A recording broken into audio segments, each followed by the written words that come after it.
Hi, this is Donna, Kennedy-Glans, one of the co-founders of Viewpoints, Alberta. Our website's been live now for a little over a month, and Paris is less than 50 days away. The countdown is on. If you haven't contributed your viewpoint on Alberta's energy future, we invite you to do so. We're continuing to reach out across the province on a human-to-human basis and via social media. Who are we hearing from?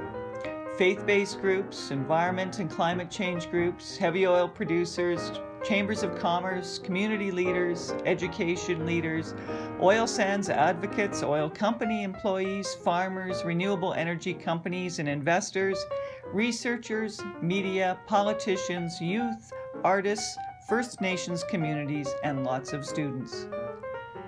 Speaking out as an individual citizen and not as a representative of some organization continues to be challenging for many.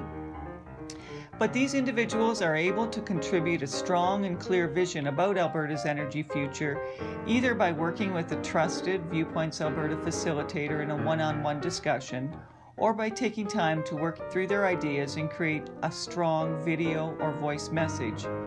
Many people are finding it easier to express their ideas in words or pictures or art. This continues to be very emotional. Many Albertans speak of layoffs in the sector, and in anticipation of the federal election on Monday, there's a sense of suspension, a sense of waiting. Some people talk of feeling in limbo.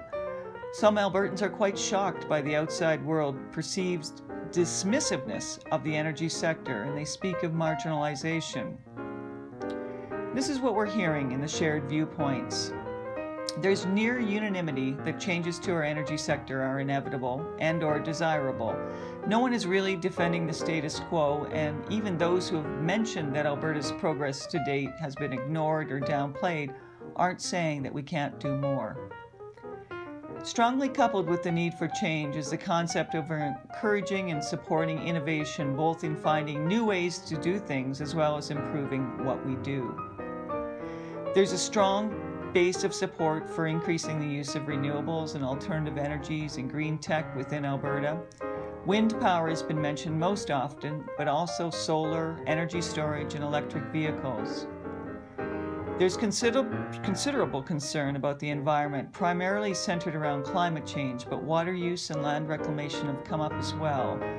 The need to reduce our impact on or clean up the environment has been mentioned many times.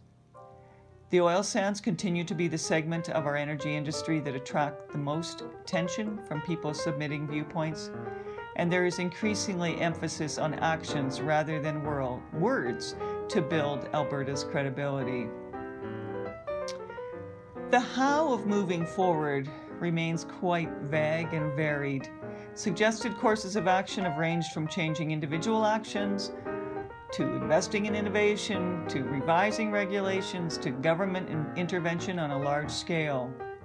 And there's a lot of talk about the timing of the transition to a lower carbon future.